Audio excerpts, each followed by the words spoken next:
ان کی ڈیمانڈز بہت ڈفرینٹ ہیں. ایسا ہی ہے. اور ان کو ایک مکمل شخصیت سازی کی ضرورت ہے جو کہ جس پہ کہ بلیو کرتا ہے ہیپی ہوم, اور جس میں نہ صرف یہ کہ ان کی علمی قابلیت پیدا ہو بلکہ یہ عملی طور پہ بھی اس قابل ہوں کہ چیلنجز کو فیس کر سکیں, اور نہ صرف عملی بلکہ اخلاقی طور پہ, دینی طور پہ, معاشرتی طور پہ, ہر طرح سے. غیر نصابی سرگرمیاں ہمارے یہاں بہت زیادہ ہوتی ہیں ماشاء اللہ.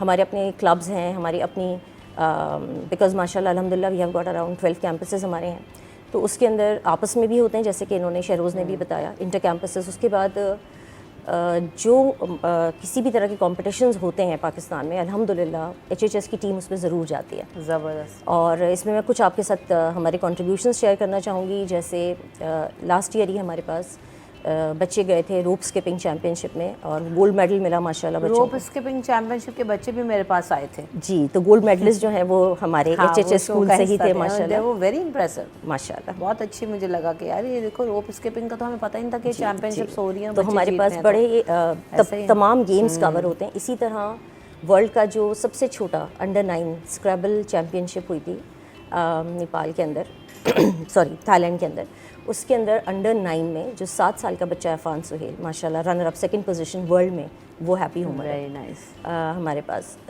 اس کے علاوہ پاکستان اسپیلنگ بھی ہوا تھا لاسٹ ایئر جس میں ہماری 17 ٹیمیں صرف کراچی سے صرف ہمارے ہیپی ہوم کی گئی تھیں نیشنل لیول پہ, اور ماشاء اللہ انہوں نے 1st, 2nd, 3rd کئی پوزیشنز لیں.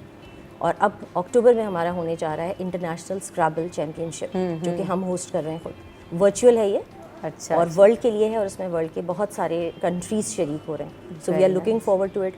اور ابھی ہماری ایک نیو یارک کے اسکول کے ساتھ کولیبریشن الحمدللہ چل رہی جس میں ہمارے اسٹوڈنٹس اور ان کے اسٹوڈنٹس کے درمیان ملٹیپل آسپیکٹس پہ کولیبریشن بھی ہوگا انشاءاللہ. یہ تو بڑی اچھی چیز ہے کیونکہ ہم یہ دیکھ رہے ہیں کہ ایسے اسٹوڈنٹس کو جو ہے نا ایکسپوجر بہت ڈفرینٹ مل رہا ہے. جی, اور سب سے بڑی بات یہ کہ جب بچے ایک دوسرے سے ملتے ہیں, اسٹوڈنٹس کا انٹریکشن آپس میں ہوتا ہے, تو یہ گیم کے ساتھ ساتھ اور کس کس طرح کی چیزوں کی لرننگ ہوئی, تحریم. کیونکہ جب ہم دیکھتے ہیں نا کہ دوسرے اسٹوڈنٹ سے اپنے ایج گروپ کے اور بچوں سے ملاقات ہوتی ہے دنیا بھر کے, تو آپ کو سمجھ آتا ہے کہ یار ہماری لیول آف انڈرسٹینڈنگ کیا ہے, ہم کیا پڑھ رہے ہیں, یا ہم اپنے گیم میں ہمیں کہاں ٹیکنیک کی ضرورت ہے. تو آپ نے کیا کیا سیکھا تحریم وہاں جا کر؟ وہاں پہ جا کے سب سے پہلی چیز کہ ہر ماحول میں ایڈجسٹ ہونا, that was some thing very important. تو ہم ایڈجسٹ ہوئے وہاں پہ, ہم نے دوسرے بچوں سے بھی باتیں کی, ہماری دوستیاں بھی بہت ہوئیں, اور مین چیز ہمیں کانفیڈنس بہت آیا وہاں پہ جا کے کہ ہم بالکل ہی الگ کنٹری میں, بالکل ہی اجنبی کنٹری میں ہم لوگ گئے تھے. اور پھر فیملی ممبرز بھی نہیں تھے, بالکل بھی نہیں تھے. اور میرا تو فرسٹ ٹائم تھا اکیلے, بالکل it was totally new experience, اور بہت اچھا رہا الحمدللہ. صحیح. شہروز آپ بھی اپنا ایکسپیرینس بتاؤ بیٹا. ایسے ہی تھا, چیلنجنگ تھا کافی, کیونکہ جو ہے اتنی آسانی سے تو کچھ مل نہیں سکتا. باقی اکیلے رہنا بھی ایک جیسے گھر والوں کی یاد آ جاتی بیٹا اکیلے جا کے جو ہے نا گھر والوں خود کو سب کچھ سنبھالنا پڑ رہا ہے. لیکن وہاں پہ جو ہے جیسے اپنے گھر کی الگ ہی بات ہوتی ہے نا, وہاں پہ کھانا ایڈجسٹ نہیں ہو پا رہا تھا, وہاں کا ٹیسٹ الگ تھا, سب کچھ الگ تھا. باقی گیم تو گیم تھا جیسا تھا, لیکن سب ممالک کے لوگ جو تھے وہ بھی کافی اچھے تھے, اور جو ہے سب جیسے گیم الگ تھا اور جیسے دوستیاں الگ تھیں. اسپانسرشپس کے بڑے مسئلے ہوتے ہیں, چیمپئن شپس میں بچے جانا چاہتے ہیں, اور بچے کیا میں کہتی ہوں ینگ ٹیلنٹ جو ہمارا جو ہے وہ پرائیویٹلی بھی بہت سارے گیمز میں حصہ لے رہے ہیں, لیکن اصل میں جو پرابلم آ رہی ہوتی ہے کہ ڈفرینٹ دنیا بھر میں جو چیمپئن شپس میں اس میں جانے کے لیے کوئی اسپانسر نہیں ہے, کوئی پیسہ نہیں مل رہا, ان کو کون بھیجے. تو اس میں اسکول کا کیا کردار ہے؟ یہ بچے خود جو ہے وہ اپنی اسپانسرشپس کر رہے ہوتے ہیں اور اسکول جو ہے ان کو سب مواقع پرووائڈ کر رہا ہے, یا کس طرح سے اسپانسرشپ بھی دیتے ہیں آپ لوگ؟ دیکھیے ہم نے ان بچوں کے لیے بیکاز ماشاء اللہ صرف ہمارے ہی کیمپس سے اراؤنڈ ہمارے ہیپی ہوم سے 9 بچے گئے ہیں ایک ٹیم میں. اس میں اسی چیمپئن شپ میں گرلز اور بوائز کی ٹیم جو تھی وہ آپ سمجھ لیجیے 80% ہماری ہی بچوں پہ الحمدللہ مشتمل تھی. تو ہم نے اسپانسرز ان کے لیے بھی لوکیٹ کیے, کیونکہ انفارچونیٹلی آپ بالکل صحیح کہہ رہی ہیں کہ اسپانسرز ملنا بہت مشکل ہوتا ہے, اور یہ کافی ایک ایکسپینسو چیز ہے بچوں کے لیے. سو ہم نے بھی ان کو اسپانسرز ارینج کر کے دیے جس حد تک اسکول کر سکتا تھا. ہم نے پوری طرح ان کے ساتھ بچوں کے ساتھ کوشش کی کوآپریٹ کرنے کی, ٹیلنٹ آئیڈینٹیفائی کرنا, اس کے بعد ان کو پروموٹ کرنا. ڈیفینیٹلی یہ HHS کی ایک بہت اسٹرانگ پالیسی جس پہ ہم بلیو کرتے ہیں. ہیونگ سیڈ سو اس کے ساتھ بچوں نے خود بھی سیلف فائنانس جو کر سکتے تھے انہوں نے سیلف فائنانس پہ بھی کیا. لیکن یہ ضرور میں نے دیکھا ہے, اور آپ بالکل صحیح کہہ رہی ہیں, میں آپ سے اگری کروں گی کہ فائنانس کو لے کر بہت پریشانی ہوتی ہے. بہت سارا ہمارا ٹیلنٹ ایسا ہے دوسرے گیمز میں, اور ہم دیکھتے ہیں بچوں کو کہ وہ رہ جاتے ہیں somehow, they get missed out. کیونکہ انہیں وہ مواقع نہیں ملتے. بالکل صحیح بات ہے. اچھا یہ رجحان کیسے پیدا ہوا تحریم اور شہروز آپ لوگوں میں کہ ہمیں تھرو بال جو ہے وہ کھیلنا ہے یا جو ہے نا میں اس اسپورٹ کا حصہ بننا چاہتی ہوں؟ تحریم اسپورٹس تو شروع سے ہی پسند تھا اور جب میں نے ہیپی ہوم جوائن کیا میں تب سے ہی اپنی اسکول کی ٹیم میں ہوں. تو کلاس 6 سے تو اب کلاس 6 سے کلاس 10 میں ہمیں انٹرنیشنلی کھیلنے کا موقع ملا. تو بس کسی کو دیکھ کے شوق پیدا ہوا تھا اسکول میں کھیلتا ہوا دیکھ کے کسی کو شوق پیدا ہوا تھا؟ کس طرح سے جانا وہ کہا کہ مجھے تھرو بال میں جانا؟ تھرو بال میں ایکچولی میری مما بھی ٹیم میں تھیں تھرو بال کی, تو وہ بس ایک وہاں سے بھی. جی ویری نائس. اور شہروز آپ کا؟ ہمارا تو بس یہی تھا کہ اب اسکل تھی تو تھی, اب اس کو آگے بڑھانا تھا. اسکول نے ہمیں پلیٹ فارم دیا اور ہم آگے چل پڑے. جیسے جتنے ہمارے دوست تھے سارے ہیپی ہوم سے گئے. مجھے خوشی اس بات کی ہوئی کہ سب جان پہچان والے تھے, کوئی اسٹرینجرز نہیں تھے. اسٹرینجرز تھے بھی تو ان سے بھی بات چیت اچھی ہو گئی. وہ تو یہ تو بیسٹ پارٹ ہوتا ہے اسپورٹس کا نا, کہ آپ نئے لوگوں سے ملتے ہیں وہ اپنے بہترین دوست بن جاتے ہیں. کیونکہ سفر میں جو ہے نا اندازہ ہو جاتا ہے کہ کون اچھا دوست بن سکتا ہے, اور یہ لائف ٹائم ایکسپیرینسز ہیں جو آپ لوگوں کے ابھی آپ لوگ یہ لے کر آئے ہو. تو شہروز پھر آپ کا کیسے اسکول کے میں آپ نے دیکھ کے اور آپ نے اڈاپٹ کیا کہ میں کرتا ہوں کھیل کے, اور جو ہے بس پھر دماغ میں تو یہی ہے نا کہ آپ نے اگر انڈر 17 نہیں کھیلنا شروع کیا, اگر آپ اسپورٹس کی فیلڈ میں جا رہے ہو وہاں پہ آپ نے انڈر 17 اگر نہیں کھیلا کسی بھی, تو اگلا جو آپ کی اوپر والی سینئر کیٹیگری ہوتی ہے اس کے اندر آپ کا کمپٹیشن بہت زیادہ ہوتا ہے. بہت مشکل ایج گروپ نہیں ہوتا اس میں. اگر آپ کو کرنا ہے تو وہ انڈر 17 میں ہی کرنا ہے شروع, جو کرنا ہے بیس بنانی ہے, ورنہ آپ اسپورٹس کی دنیا میں آگے نہیں بڑھ پاؤ گے کبھی. اچھا سروت, یہ جو ہم اوور آل سینیریو دیکھ رہے ہیں اس میں ڈفرینٹ چیمپئن شپس جو ہیں وہ آپ لوگوں کے اسکول کے پاس بھی آ رہی ہوتی ہیں. بچے جس طرح سے ایکسپلور کر ہوتے ہیں کہ ہمیں جانا ہے, یہ کیا طریقہ ہے, کس طرح سے آپ لوگ بتاتے ہیں اسٹوڈنٹس کو کہ بھائی یہ ٹیم اگر یہ کھیلتی ہے, یہ اسپورٹ ہوتا ہے تو چیمپئن شپ آ رہی ہے, تیاری کریں جائیں گے؟ دیکھیے بچے ہمارے ساتھ کئی سالوں سے ہوتے ہیں ماشاءاللہ, اور ان کو ہر طرح کے گیمز, جیسے میں نے آپ کو کہا کہ ہمارے پاس ڈفرینٹ کلبس بھی ہیں, ہمارے پاس ہر طرح کے گیمز آفر کیے جاتے ہیں, اور اس میں پھر بچوں کے ٹیلنٹس آئیڈینٹیفائی آٹومیٹکلی ہوتے ہیں. تو وہ سارٹ آف ایک سفٹنگ سارٹنگ ہوتی چلی جاتی ہے بچوں کی. بچوں کے اپنے پرسنل انٹرسٹ بھی ہوتے ہیں کیونکہ گیمز تو سارے آفر کیے جا رہے ہیں, اور ٹرائلز ہوتے ہیں اس کے بعد بچوں کے. پھر جب بھی ٹورنامنٹس اناؤنس ہوتے ہیں کیونکہ وہ ویل بیفور ٹائم ہوتے ہیں, تو بچوں کی ہمارے پاس اس میں پریکٹس شروع ہو جاتی ہے رجسٹریشن کے ساتھ ہی. جیسے 1 مہینہ ان کا کیمپ لگا ہے, ایون عید کے دن بھی ان بچوں نے پریکٹس کی ہے. یعنی میں یہ پوچھنا چاہ رہی ہوں کہ آپ لوگوں کے پاس یہ چیمپئن شپس کا ڈیٹا آ جاتا ہے کہ جی, یا انوائٹس آ جاتے ہیں کہ آپ اپنے بچوں کو بھیجیں یا کریں, اس طرح سے آپ لوگوں کی کولیبریشن ہمارے پاس بھی آ جاتے ہیں, اور ہم خود بھی بہت ایکٹیو رہتے ہیں. ہماری جو مینجمنٹ ہے اس معاملے میں کہ کہاں کیا چیز ہو رہی ہے, کیا ہو رہا ہے, کیونکہ ہمارے یہ بہت میں نا رجحان ہے ہی نہیں اوور آل.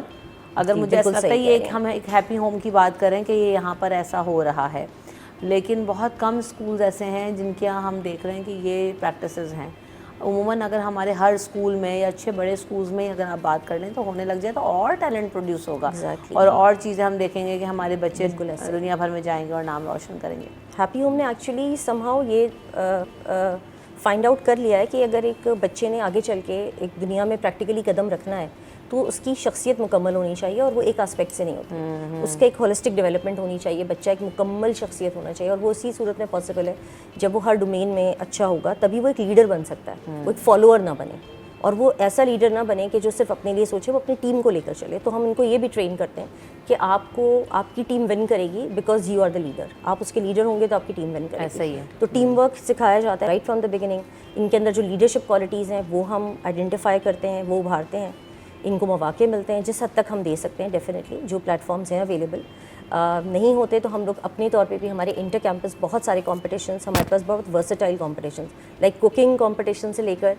جی اچھا, کتنی طرح کے کمپٹیشنز ہیں, کیا کیا ہو رہا ہے؟ بڑا انٹرسٹنگ ہے, کیونکہ جب بچے, میں بتاؤں یہ مجھے انٹرسٹ آپ نے بھی یاد دلا دیا روپ اسکپنگ کا, تو جب یہ وہ بچے آئے تھے نا تو میں بڑا انسپائر ہوئی تھی. میں نے کہا یار یہ تو مجھے پہلی دفعہ پتہ لگ رہا ہے کہ اس کی بھی چیمپئن شپ ہوتی ہے انٹرنیشنلی, اور آپ لوگ ون کر کے آئے, اور چھوٹے وہ تو اور چھوٹے بچے تھے ان سے بھی جو ہے, وہ دونوں بچے جب آئے تھے تو وہ بڑا انسپائرنگ تھا. تو کیا کیا چیزیں ہو رہی ہیں انٹر اسکول بھی کمپٹیشنز کس طرح کے, ان کے بارے میں بھی آپ بتائیے گا, لیکن آفٹر دس بریک.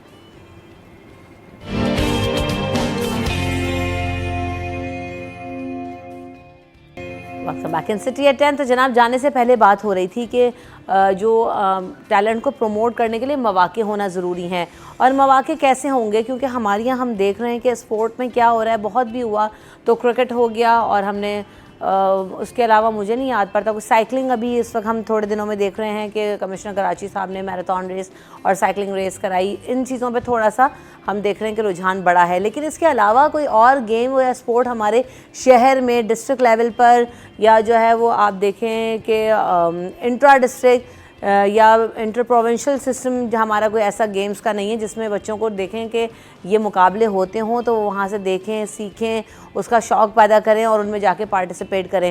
تو ابھی آپ بتا رہی تھی سرورت کے مختلف طرح کی چیمپئن شپس اور کلبز آپ لوگ رن کر رہے ہیں, تو اس کا مقصد کیا, کس کس طرح کی جو ہے نا وہ چیزیں چیمپئن شپس آپ لوگ کرواتے ہیں تاکہ اس کو دیکھ کے بچوں کو شوق پیدا ہو اور پھر بچے اس میں آ رہے ہیں؟ دیکھیے پری پرائمری لیول سے ہمارے پاس یہ ٹریننگ بچوں کی شروع ہو جاتی ہے کہ ڈفرینٹ ایکٹیویٹیز اسپورٹس کے اندر. بچے بہت چھوٹے بچے ہمارے پاس کوکنگ کر رہے ہوتے ہیں, اچھا ٹھیک ہے, they have there all these things. اس کے علاوہ پھر جب وہ تھوڑے سے بڑے اس پہ آتے ہیں تو ان کی اسکیٹنگ ہو رہی ہوتی ہے, تائیکوانڈو ہو رہا ہوتا ہے. سیکنڈری لیول پہ ہمارے پاس کلبز ہیں بچوں کے, اباؤٹ تقریباً ہر کیمپس میں ہمارے پاس تقریباً 10 کلبز ہم آفر کرتے ہیں, جس میں بڑے ورسٹائل کلبز ہیں جس میں کہ لینگویجز ہیں, جرمن ہے, چائنیز ہے, عربک ہے, اور کوکنگ کلبز ہیں, انٹرپرنورشپ کلب ہے, میوزک کلب ہے, انوائرمنٹل کلب ہے جس میں بچوں کو گارڈننگ سکھائی جاتی ہے. اس کے علاوہ سیلف ڈیفینس کلب ہے. And you will be surprise to know, بلکہ ہم بھی بڑے سرپرائز ہوتے ہیں کہ کوکنگ کلب میں ہمارے پاس لڑکے زیادہ ہیں اور وہ ونرز ہوتے ہیں جی. اور جو ہمارا سیلف ڈیفینس کا کلب ہے اس میں لڑکیاں زیادہ ہوتی ہیں. Very nice. اور اینڈ آف دا ٹرم پھر ان کی کنکلوژن کمپٹیشنز ہوتے ہیں ماشاء اللہ. اس کے اندر پھر کنکلوڈ ہوتا ہے کہ تو یو نو ایک پراپر کنکلوژن ہوتی ہے ایکٹیویٹی کی, بچوں کی لرننگ اسیس ہوتی ہے کہ انہوں نے کیا سیکھا. پھر اس کے بعد ہمارے انٹر کیمپس ہوتے ہیں کمپٹیشنز. تو بچے ایک چین ہے, کہیں پہ وہ بریک نہیں ہونے پاتی, تو بچے کی جو بھی اسکلز ہیں نا اس دوران وہ بہت اچھے طریقے سے نکل کے آتے ہیں. پھر بسائڈس دیٹ ہاں جی ہر طرح کی کمپٹیشنز ہیں, ایلیکیوشنز ہیں, ڈیکلیمیشنز ہیں, ڈبیٹس ہیں. آپ کچھ بھی you can also add if I am missing something. اچھا, اب بات یہ ہے کہ یہ جو سب کچھ ہو رہا ہے کو کریکولر ایکٹیویٹیز کی جب ہم بات کر رہے ہیں بہت اچھی ہیں, ہونی بھی چاہیے. اور جب آپ لوگ اتنا ٹائم لگا رہے تھے تو پڑھائی کو کیسے مینیج کر رہے تھے؟ اور کیونکہ عموماً اسکولز میں ہوتا ہے کہ بھائی چھٹی کا مسئلہ ہوتا ہے یا پڑھائی جو ہے نا آپ کی متاثر ہوتی ہے, تو وہاں پر پیرنٹس بھی ڈسٹرب ہو جاتے ہیں, ٹیچرس بھی جو ہے نا تھوڑا ڈس اپوائنٹ ہو رہے ہوتے ہیں. تو آپ لوگوں کا کیا روٹین ہوتا تھا, کس طرح سے مینیج کرتے ہیں؟ ابھی جب چیمپئن شپ سے واپس آئیں گے تو سارا کریکولم جو ہے وہ اب اوور کم کرنا ہے اس کو, وہ اسکول مینیج کرے گا. وہ اسکول کی مینجمنٹ ہماری ماشاءاللہ سے اتنی اچھی تھی کہ جو ہے ہم لوگ پہلے سے ہی پریپیئرڈ ہوتے تھے. جب تک اسپورٹس کے اندر اگر ہم لوگ اپنا 100% بھی دیں نا تب بھی ہمارا پڑھائی کا آلموسٹ 80 سے 90% کمپلیٹ اور کورڈ ہوتا تھا. اور ایسا نہیں ہے کہ ٹیچرز دھیان نہیں دیتے, اسپورٹس کے بعد بھی وہ ایکسٹرا کلاسز رکھتے ہیں. پھر اس کے بعد جیسے سپورٹ کرتے ہیں نا سب, اب گھر والوں کا بھی سپورٹ ہوتا ہے, ٹیچرز کا بھی سپورٹ ہوتا ہے, کھیلنے کو وہ موٹیویٹ کرتے ہیں تبھی ہم لوگ کھیل پاتے ہیں اور تبھی ایسی اچیومنٹس آ سکتی ہیں. ورنہ اگر سپورٹ نہ ہو تو کیا فائدہ پھر کچھ کرنے میں. آپ کی پڑھائی کیسی چل رہی ہے تحریم؟ پڑھائی الحمدللہ اچھی چل رہی ہے. پڑھائی میں ہمیں اسپورٹس کا بھی سپورٹ وغیرہ سب موجود ہے پیرنٹس کی طرف سے, اسکول کی طرف سے. ہماری جو ٹیچرز ہیں وہ الحمدللہ کافی اچھے ہیں. ہمیں ہمارا جیسے شیروز نے کہا 80-90% ہمارا سب کمپلیٹ ہوا ہوتا ہے پڑھائی کے حوالے سے, تو ہم اسپورٹس کو بھی ٹائم دے سکتے ہیں اور ساتھ میں ہم پڑھائی بھی کر سکتے ہیں. بس تو اس حساب سے ہماری پڑھائی پہ بھی کوئی افیکٹ نہیں آیا اور الحمدللہ کوئی اسپورٹس پہ بھی ہماری افیکٹ نہیں آیا. بالکل ایسا ہی ہے. تو یہ تو بہت ضروری ہے کہ آپ لوگ خود اپنے اندر کتنی انرجی فیل کرتے ہیں. دیگر بچے جو نہیں بھی چیمپئن شپس کا یا ویسے بھی اسپورٹس کا حصہ فیل کر رہے ہوتے ہیں تو آپ اپنے آپ کو لیتھارجک فیل کر رہے ہوتے ہیں, انرجیٹک فیل کر رہے ہوتے ہیں, کہیں وہ تھکان کا فیکٹر آتا ہے کہ نہیں یار بہت تھکتے ہیں, مطلب چھوڑو بس ایک ہی کام کر لیا جائے تو وہ بہتر ہے؟ ڈیسپریٹ ہوتا ہے نا ہم لوگوں کو چاہیے ہوتا ہے. ویسے ہی انٹر کیمپسز کھیل کے ایسا ہو جاتا ہے کہ ہاں وہ کانفیڈنس ہوتا ہے, اسٹیج لیول کا کانفیڈنس ہوتا ہے کہ ہاں کھیل سکتے ہیں. اگر کھیل سکتے ہیں تو اپنا پورا دینا ہے, اور پورا دینا ہے تو پھر جیت کے ہی واپس آنا ہے. اور جو اس وقت تھکان وکان کوئی فیکٹر اپلائی نہیں کرتا, اور ہم لوگ اگر کھیل رہے ہیں تو پورا کھیلیں گے, ہلکا آدھا کھیل کے واپس پیچھے نہیں ہٹ جائیں گے, پورا دیں گے آل. بس یہی ہے. کیا موٹیویشن ہوتی ہے تحریم؟ موٹیویشن کچھ نہیں, موٹیویشن کیونکہ ابھی اگر انٹرنیشنلی بولوں تو موٹیویشن سب سے بڑی موٹیویشن یہ تھی کہ ہمارے ساتھ پاکستان کا نام جڑا ہوا تھا. بالکل ایسے ہی. تو اس کے بعد ہمارا اسکول تھا, پھر ہم خود تھے, تو موٹیویشن صرف یہی تھی کہ جا رہے ہیں جیت کے آنا ہے, زبردست, اپنے ملک کا نام روشن کرنا ہے. اسی اسپرٹ کے ساتھ جتنے بھی میں دیکھ رہی ہوں کہ ینگ ٹیلنٹ جا رہا ہوتا ہے سربت, تو بڑی ایک اچھی بات ہے کہ محب وطن بھی ہے اور اسی لیے صرف جو ہے نا بہت زیادہ ایفرٹس کر رہے ہوتے ہیں کہ نہیں یار ہم انڈیویجول کیپیسٹی میں تو کچھ ہیں، لیکن اپنے جب جھنڈا لہرائیں گے اور ملک کا نام روشن ہوگا تو ایک فیلنگ ہی الگ ہوتی ہے، تو یقیناً اس کا ایک فلیور الگ ہے. تو سروت آپ یقیناً بہت اچھا جو ہے نا آپ لوگ کام کر رہے ہیں. جاتے جاتے آپ کچھ کہنا چاہتے ہیں تو ضرور کہیے اس پلیٹ فارم سے. بس میں یہی کہنا چاہوں گی اس چینل کے توسط سے کہ ہمارے پاس ٹیلنٹ کی کمی نہیں ہے. وہ جو ایک کہا جاتا ہے کہ ذرا نم ہو تو یہ مٹی بڑی زرخیز ہے ساکی، سو بالکل یہی حال ہے. لیکن بچوں کو مواقع نہیں ملتے انفارچونیٹلی، جو ہم نے آبزرو کیا. الحمدللہ وی آر ٹرائنگ، ہم اپنی پوری کوشش کر رہے ہیں، لیکن میں جو دوسرے پلیٹ فارمس پہ دیکھتی ہوں، مختلف جگہوں پہ دیکھتی ہوں کہ بچوں کو وہ مواقع نہیں مل پاتے. اور اس کے لیے ہمارے ادارے جو ہیں ان سے میں ریکویسٹ ہی کروں گی کہ وہ پلیز اپنے ٹیلنٹ کو پروموٹ کریں، کیونکہ پاکستان میں ماشاءاللہ ٹیلنٹ کی کوئی کمی نہیں ہے. میں اگر ہم اپنے ہی اسکول کو، میں نے آپ کو بھی بتایا، دیکھ لیں تو ایک 7 سال کا بچہ بھی جو ہے ورلڈ میں 2nd پوزیشن لا سکتا ہے. تو ٹیلنٹ بہت ہے ہمارے پاس، بس اس کو ابھارنے کی، اس کو نکھارنے کی، اس کو آئیڈینٹیفائی کرنے کی اور اس کو پروموٹ کرنے کی ضرورت ہے صحیح ٹائم پہ. تحریم آپ کچھ کہنا چاہتے ہو اپنے ایکسپیرینس کے مطابق، اور آگے کیا پلانز اینڈ گولز ہیں؟ آگے الحمدللہ یہ تو صرف شروعات ہے، آگے ہمیں رکنا نہیں ہے، ہمیں آگے بڑھنا ہے، اپنے ملک کا نام روشن کرنا ہے، اپنے ملک کو بہتر کرنا ہے. یہی نا کہ اگر ہم یوتھ کو یہی کہنا چاہوں گی کہ اگر ہم چلے جائیں گے تو پاکستان کو کون سنوارے گا. تو ہمیں یہاں رہ کے اپنے ملک کو بہتر کرنا ہے. ہم یہاں سے تعلیم حاصل کرتے ہیں، باہر جا کے باہر کے لوگوں کی خدمت کرتے ہیں، تو اس سے بہتر یہ ہے کہ ہم یہاں رہ کے اپنے ملک کو سنواریں، اپنے ملک کی خدمت کریں، اپنے ملک کو بہتر کریں. Very nice approach. اور آپ کیا کہنا چاہو گے؟ میں بس یہی کہنا چاہوں گا کہ کرکٹ کے علاوہ بھی بہت سارے اسپورٹس ہیں، ادھر بھی نظر ڈالنی پڑتی ہے. صرف سارے اسپانسرس کرکٹ کے لیے نہیں ہوتے، باقی اتنا سارا ہمارے ساتھ اور بھی بہت سارے بچے تھے جن کو بہت زیادہ ٹیلنٹ تھا. مطلب میں یہ بولنا چاہوں گا کہ ہماری ٹیم کا جو سب سے اچھا پلیئر تھا وہ نہیں جا پایا کیونکہ اس کی سیلف فائنینس پہ وہ اسٹیبل نہیں ہو پا رہا تھا. اور پھر باقی اگر اور بچے ہوتے ایسے ہی کر کے تو یہ برونز کی جگہ گولڈ ہو سکتا تھا. ایسے ہی بس یہی ہے کہ سپورٹ نہیں ہوتی، اسپانسر نہیں ہوتا. اس میں فیڈریشنز کو اپنا کردار ادا کرنا ہے، اس میں منسٹریز کو اپنا جو اسپورٹس منسٹری ہے ہماری اس کو دیکھنا ہوگا کہ واقعی کھیل بہت سارے ہیں، ٹیلنٹ بہت سارا ہے، پروڈیوس بھی ہو رہا ہے، مواقع ڈھونڈ بھی رہے ہیں، جا بھی رہے ہیں. صرف آپ نے ان کو اسسٹ کرنا ہے. اور ایک کہتے ہیں نا کہ بک اپ ہی آپ کر دیں گے، آپ کسی کو جو ہے نا اسپانسر کر دیں گے جو آپ کے لیے کوئی طرح مسئلے کی بات نہیں ہے، اور وہ بھی آپ کا پاکستان کا نام جو ہے وہ روشن کر کے آئیں گے. تو یہ ایک بڑی بڑی اچیومنٹس ہوتی ہیں، اور بچوں کے لیے اگر آپ کرتے ہیں تو آگے جا کے وہی والی بات جیسے بھی تحریم نے بھی کہا کہ بچے اسی اسپرٹ کے ساتھ آتے ہیں اور اس کو پے آف کرنے کی کوشش کرتے ہیں. تھینک یو سو مچ تحریم، آپ نے وقت دیا بیٹا، اور سرور صاحب آپ کے وقت کا بہت شکریہ. شہروز آپ نے وقت دیا بیٹا، آپ کا بھی شکریہ. ہم یہاں پہ بریک کی طرف بڑھیں گے، بریک کے بعد حاضر ہوں گے اگلے سیگمنٹ میں.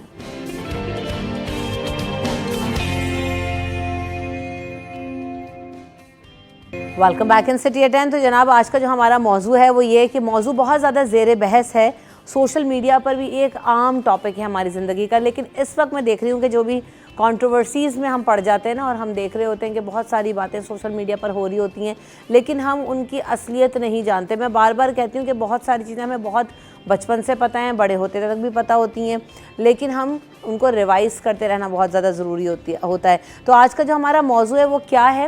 وہ یہ ہے کہ جو عورتیں ہیں ان کو ایک تو سب سے پہلے جاننے کی کوشش کریں گے کہ اسلام میں عورت کی تعلیم پر کتنا زور دیا گیا ہے، اسلام میں عورت کو کیا حقوق دیے گئے ہیں، معاشرے میں اس کا کیا کردار ہے. ان تمام چیزوں پر ہم بات کریں گے. اور ساتھ ساتھ ابھی ایک بہت زیادہ بحث سوشل میڈیا پر چل رہی ہے جو ہے وہ ٹی وی چینل کے پروگرام کے توسط سے، کہ وہاں پر ایک عورتوں کے لیے یہ الفاظ استعمال کیے گئے کہ عورتیں جاہل ہیں، ہماری عورتیں جاہل ہیں. تو کیا واقعی یہ جاہل ہیں، تعلیم کا فقدان ہے، یا پاکستان میں جو عورت ہے وہ آج کا اس کا کنٹریبیوشن کیا ہے؟ ان تمام چیزوں پر ہم بات کریں گے. اور دائرہ اسلام میں پاکستانی معاشرے میں جو خواتین کا مقام ہے وہ کیا ہے، رول کیا ہے، اور اس طرح کی جو باتیں ہیں کیا وہ ہمیں زیب دیتی ہیں نہیں دیتی. ان تمام چیزوں پر ہم بات کرنے کی کوشش کریں گے. میرے ساتھ جو مہمان موجود ہیں ان کا تعارف کرواتی ہوں. میرے ساتھ نور رحمانی بھائی موجود ہیں. السلام علیکم، کیسے ہیں رحمانی بھائی آپ؟ ٹھیک ہیں، thank you so much for your time, بہت بہت شکریہ. اس کے ساتھ ساتھ میرے ساتھ غزالہ بھی موجود ہیں، آپ لائر بھی ہیں اور خواتین کے جو ہے وومن رائٹس کے حوالے سے بہت زیادہ کام کرتی رہتی ہیں. تو آپ کو بھی ویلکم کرتی ہوں غزالہ شو میں. السلام علیکم، کیسی ہیں غزالہ؟ وعلیکم السلام، اور میں بالکل خیریت سے ہوں، اور بڑا اچھا ٹاپک ہے جس پہ آج آپ programme. Thank you for coming and thank you for giving اس ٹائم. سب سے پہلے رحمانی بھائی، یہ ہم نے یہ سمجھا ہوا ہے کہ اسلام میں شاید خواتین کو گھروں تک محدود کر دیا گیا ہے، یا پڑھنے پر پابندی لگائی گئی ہے، معاشرے میں اپنا رول ادا کرنے پر. کیا ہے عورت کا مقام، کردار، اور اختیار حقوق جو ہمیں اسلام سب سے پہلے تو پرووائڈ کر رہا ہے. نحمد ونصلی علی رسول الکریم اما بعد فاعوذ باللہ من الشیطان الرجیم بسم اللہ الرحمن الرحیم قال اللہ تعالی فی القرآن المجید والفرقان الحمید وعاشرہن بالمعروف صدق اللہ العظیم. تمام تعریفیں اللہ سبحانہ و تعالیٰ کے لیے اور درود و سلام اللہ کے رسول ہم سب کے آقا حضور محمد مصطفیٰ صلی اللہ علیہ وآلہ وسلم. میری بہن نے بہت اچھا سوال کیا، کوشچن ان کا، اور بالخصوص سوسائٹی کے اندر چل رہا ہے اور جو آج کل کے جو کرنٹ ایشوز ہیں اور بالخصوص سوشل میڈیا پہ جو ایشوز چل رہے ہیں اس کے حوالے سے ہمارے جو ینگسٹر ہیں ان کی یہ سوالات ہوتے ہیں.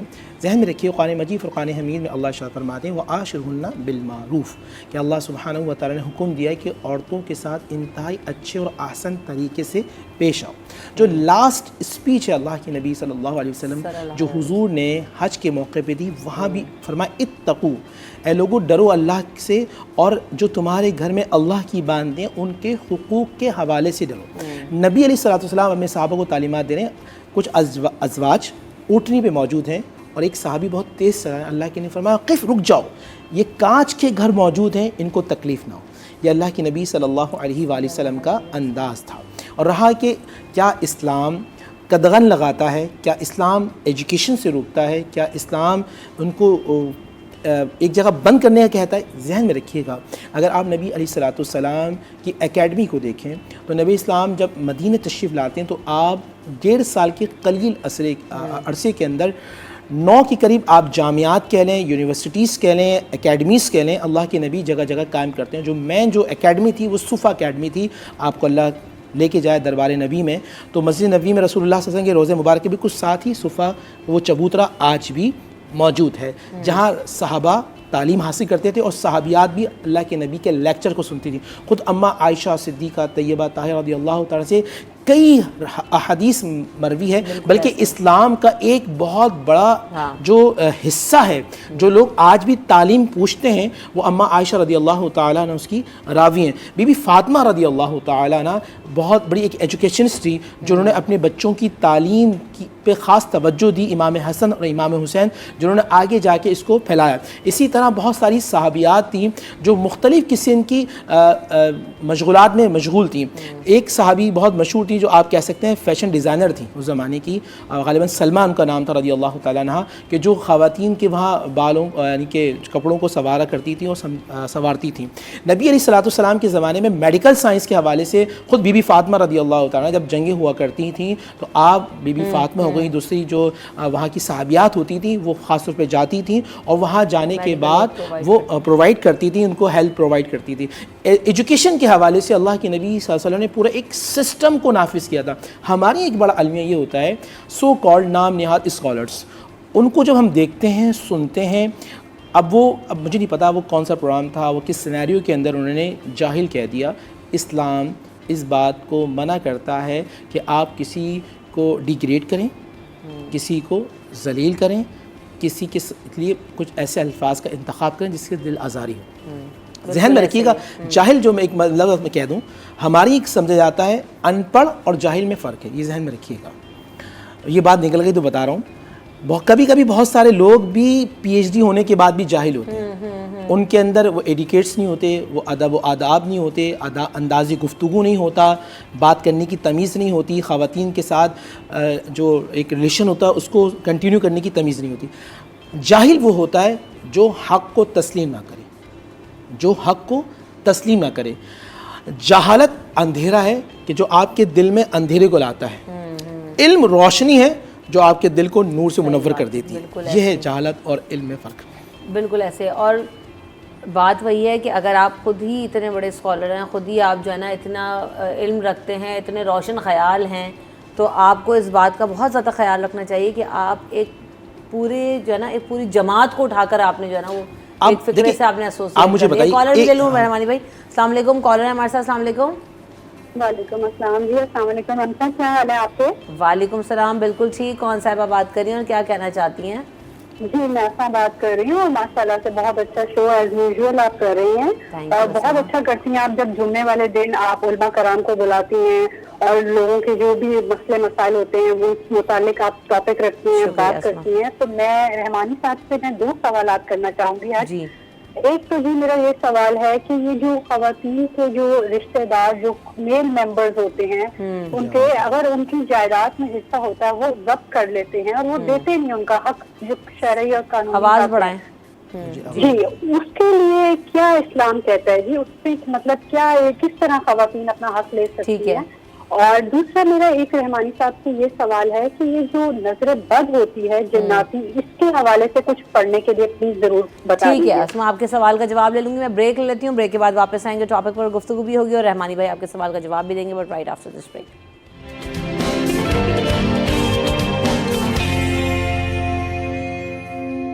Welcome back in City at 10. جو کالر کے سوال ہیں ان کے بھی جواب لیں گے, لیکن غزالہ کو بھی شامل گفتگو کرتے ہیں. غزالہ, جب ہم خواتین کی بات کرتے ہیں, آپ سوشلی بہت ایکٹیو ہیں, ویمن رائٹس کے حوالے سے خاصا کام کرتی ہیں.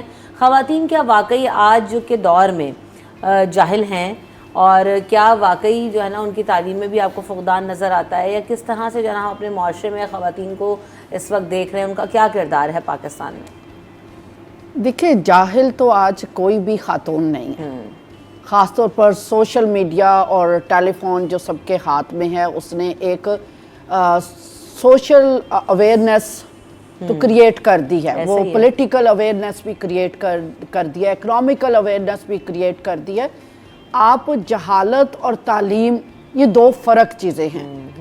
ایک ہے آپ نے ڈگریز لینی ہے, ڈگریز لے کر آپ نے انٹر کیا ہے, آپ نے میٹرک کیا ہے, آپ نے ماسٹرز کیا ہے, یہ ہے تعلیم کی ڈگریز.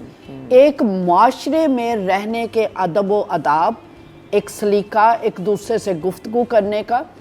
ہم نے بڑے بڑے لوگ دیکھے ہیں جن کی مائیں تعلیم یافتہ نہیں تھی, لیکن انہوں نے اپنے بچوں کو جنرل, کرنیل, پتہ نہیں کون کون سے عہدوں پر پہنچایا ہے. تو اٹ ڈز ناٹ مین کہ اگر آپ کے پاس سیکولر ایجوکیشن نہیں ہے تو آپ کے پاس آداب نہیں ہے, آپ کے پاس سماج سے زندگی گزارنے کا سلیقہ نہیں ہے. تو ایک عام عورت بھی جو اسکول نہیں گئی, وہ بھی جانتی ہے کہ بچے کو جھوٹ سے منع کرنا ہے, بچے کو بدی سے منع کرنا ہے, بچے کو غلط راہوں سے منع کرنا ہے. اس لیے آپ عجیب سا یہ اس وقت سوشل میڈیا پہ چل رہا ہے, اور میں تو سمجھتی ہوں کہ بالکل شاید ریٹنگ کے لیے یا فالوئنگ بڑھانے کے لیے ہو رہا ہے. ادروائز عورت, پاکستان کی عورت, میں سمجھتی ہوں کہ جو کھیتوں اور کھلیانوں میں کام کر رہی ہے, اس کو پتہ ہے کہ میں نے اپنے خاندان کو کھانے پینے کے لیے, ضروریات کو مہیا کرنے کے لیے میں نے دہقان کے بھی فرائض سر انجام دینے ہیں, میں نے رکشہ بھی چلانا ہے, میں نے موٹر سائیکل بھی چلانی ہے. آج کے معاشرے میں نہیں سمجھتی کہ پاکستان کی عورت اگنورنٹ ہے یا جاہل ہے یا وہ ادب و آداب سے محروم ہے. صحیح بات ہے, بالکل ایسا ہی ہے. اچھا, اسما کے سوالوں کا جواب بھی دیں گے, پھر یہاں سے کنٹروورسی سے مجھے وہ بھی بات یاد آ گئی, وہ بھی میں پوچھوں گی آپ سے. تو پہلے تو انہوں نے ایک سوال یہ کیا تھا اسما نے, کہ ایک تو جو خواتین ہیں, خواتین کے ٹاپک کے حوالے سے, کہ مرد جو ہوتے ہیں یا بھائی وغیرہ یا باپ, یہ جو وراثت ہے اس میں خواتین کو حصہ نہیں دیتے, تو اس کے لیے کیا احکامات ہیں, کیا جو ہے نا وہ کہا گیا. ان کا ایک یہ سوال تھا, اور دوسرا نظر بد کے حوالے سے تھا کہ وہ کہتی ہیں کہ کچھ پڑھنے کا بتا دیجیے.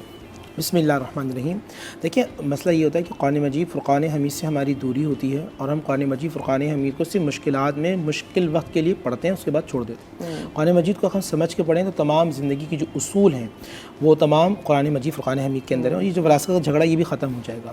سورہ نساء کے آپ دوسرے رکوع میں جائیں تو پورا اللہ سبحانہ و تعالی نے تمام اصول متعین کیے ہیں. 4 مردوں میں سے 4 لوگ ہیں جن کو وراثت کا حق ملتا ہے. 8 عورتوں کے حوالے سے بیان کیا گیا کہ ان کو وراثت میں حق ملتا ہے. وہ لوگ, وہ بھائی یا وہ لوگ جو کسی بہن کا یا کسی کا حق کھاتے ہیں, ذہن میں رکھیے گا. میں آپ سے سوال کرتا ہوں اپنے ناظرین سے, اگر میں آپ کے گلے کے اندر 5 کلو کا وزنی پتھر گلے میں ڈال دوں تو کیا کیفیت ہوگی؟ آپ کہیں گے تکلیف میں آؤں گا. اور پھر میں آپ سے کہوں کہ اگر میں 20 کلو کا ایک بڑا سا وزنی گلے کی راڈ آپ کے گلے میں ڈال دوں لوہے کی, کیا کیفیت ہوگی؟ آپ کہیں گے کھڑا نہیں ہو سکتے. اور میں اگر بڑھاتا چلیں 200 کلو تو شاید آپ کی ہڈی ٹوٹ جائے, اگر 2000 کلو تو شاید آپ جی بھی نہ سکیں. نبی صلی اللہ علیہ وسلم نے فرمایا کل قیامت کے دن کسی نے 1 انچ بھی زمین کسی پہ حق مارا ہوگا اللہ ساتوں زمین کو توق بنا کے اس بندے کے گلے میں ڈال دے گا. یہ خطرناک قسم کا عذاب ہوگا. اور ذہن میں رکھیے گا جو شخص کسی کی خاص اور بالخصوص بہنوں کا حق کھاتا ہے میں نے اس کو کبھی بھی آباد نہیں دیکھا, ہمیشہ برباد اور اللہ سبحانہ و تعالیٰ کی لعنت کا مستحق دیکھا ہے. تو بڑا آسان اصول ہوتا ہے کہ 2 حصے بیٹے کے ہیں اور 1 حصہ بیٹی کا ہے. وہ والدین جو اپنی زندگی دیکھیں, اگر والدین زندہ ہیں تو یہ وراثت نہیں ہے بلکہ انتقال کے بعد ہی وراثت ہوتی ہے. زندگی میں تحفہ ہوتا ہے. اگر والد چاہیں تو بیٹا اور بیٹی کو زندگی کے دوران بطور گفٹ, ہدیہ, ہبہ کر سکتے ہیں, اس میں کوئی مذائقہ نہیں. اب اگلا سوال تھا نظر بد کے حوالے سے. ذہن میں رکھیے گا کہ انسانوں سے زیادہ جو نظر بد ہوتی ہے وہ شیاطین جنات کی ہوتی ہے. اگر 100 لوگ ہیں اور 100 میں سے اگر یہ ہمارا تجربہ رہا ہے کہ اس میں سے 20-25 لوگوں کو نظر انسانی ہوتی ہے, باقی 75% پر جو نظر ہوتی ہے وہ جناتی ہوتی ہے. جی بالکل ایسا ہوتا ہے. بالخصوص شیاطین, جیسے ہمارے چھوٹے بچے ہوتے ہیں وہ دودھ پی رہے ہیں ایک دم رونا شروع کر دیا, الٹیاں شروع کر دیں, بچہ رات میں بہت زیادہ چونک رہا ہے, یا کچھ بچے بہت زیادہ ایکسٹرا آرڈنری ہائپر ہو جاتے ہیں. اب آپ ان کو کچھ بھی کر رہے ہیں وہ اطمینان میں سنبھلنے پہ نہیں آ رہے, وہ نظر بد کی وجہ سے ہوتا ہے. تو ایسے پیرنٹس کو چاہیے سورہ فلق اور سورہ ناس ان پر پڑھ کے دم کرتے رہیں. اچھا بچہ اس کی وجہ سے ایگریسو ہو رہا ہے, بہت زیادہ ہائپر ہو رہا ہے, تو میں نے پہلے بھی اس پروگرام میں کہا تھا کہ آپ شہادت کی انگلی بچے کے سر پہ رکھ کے 21 مرتبہ 21 times you are recite سورۃ الاخلاص.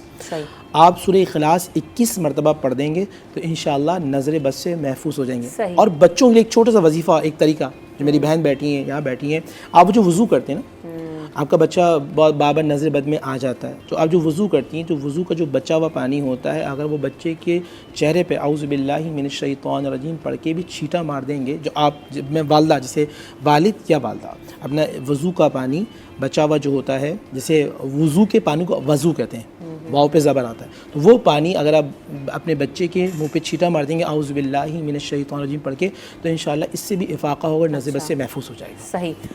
Coming back to the topic Rahmani بھائی, ابھی ہم دیکھ رہے ہیں کہ بہت اس بحث میں مجھے نا طریقے پر اختلاف وہاں پہ ایسا لگا کہ یہاں جو ہے نا طریقہ بہت غلط ہے کہ آپ نے جس طرح سے ادائیگی کی, اور پھر پہلے تو یہ عورتوں کو جاہل قرار دے دیا گیا, اس کے بعد یہ کہا گیا کہ جب وہ بحث زیادہ بڑی تو کہا طاغوت. طاغوت کا مطلب آپ کو پتہ ہے کون سی ایسی کامن ٹرم ہے جو ہر گلی محلے کا بچہ یا ہر عورت جو ہے نا وہ جانتی ہے؟